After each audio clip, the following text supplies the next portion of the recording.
Hello, it's Reija and welcome to another video. Today I would like to discuss about something that I have been thinking about for a while. I will preface this by saying that what I'm going to discuss has no scientific premise. It's just my own personal thoughts and how I've been viewing reading.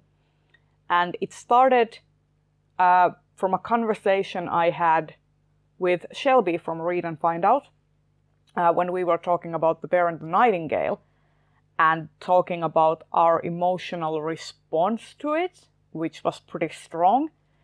And then I started thinking about when I first started making booktube videos, how strongly I was against having an emotional response. I remember saying something along the lines of, I'm not one of those emotional readers. I am all about analysis and rational thought and logic.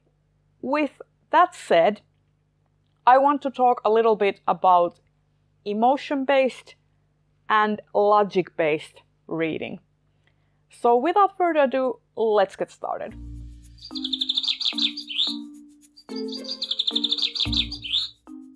First of all, I don't think that any reader is purely a logic-based reader and purely emotional-based reader.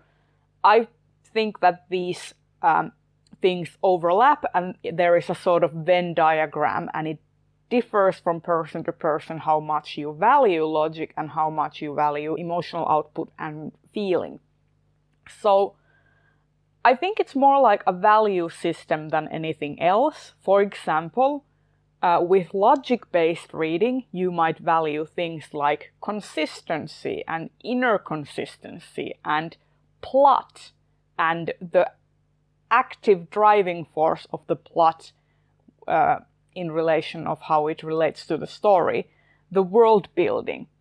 Logic-based readers would be more detail-oriented. And I would say that the gist of logic-based reading is that it elicits thought, and it's more about the theory and theorizing as part of the reading experience. Whereas emotion-based reading would be more about the characters and the introspective aspect of reading about the characters and feeling attached to them, the atmosphere of the world, the interactions between characters. It would be more motivation-oriented and it would elicit feelings. And emotion-based reading is more about the practice than the theory. So those are kind of the things that I've started kind of mulling in my head over the year. How logic-based am I really, and how emotion-based am I really? Because when it comes down to it, I am more about characters than plot-oriented reading. Plot is important, of course, but without really good characters and character dynamics and that introspective nature, I'm not really usually drawn to the book. But at the same time, I value inner consistency and the world needs to operate in its own rules and its own logic. So in that way, I am detail-oriented. Whereas when it comes to characters and the character interactions, I'm more motivation-oriented. What motivates the characters? What motivated the author to write these characters? You know? And when it comes down to it, for example, with Bear and the Nightingale, I had really strong emotions to that book. But the things that bugged me about it were all logic-based. I was fascinated by the world building. I was moved by the characters. But where the story failed for me was in the inner consistency and how it affected the characters. So that's what I kind of want to discuss here, how emotion-based and how logic-based are you as a reader? And I want to discuss this in the comments.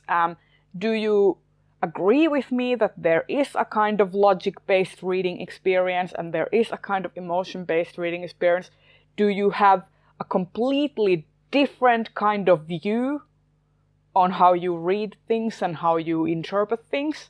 Let me know in the comments. I would really want to have a good discussion about it and maybe do a follow-up video after talking about it with you some more, because this has really been kind of going in my head for a while now, and I think that I might have started as kind of more of a logic-based reader, but now I'm definitely kind of leaning to the emotion-based reading side of the Venn diagram. But I also think that to elicit a strong feeling from me, the book needs to have a kind of something special, something in it that kind of tickles both the logic side and the emotion side of me. So let me know in the comments what you think, how do you view these things, and let's have a discussion. And if you like this video, please consider giving it a thumbs up, share it in any media you want, and subscribe to me if you want to see more, and I will see you in another video very soon. Bye bye!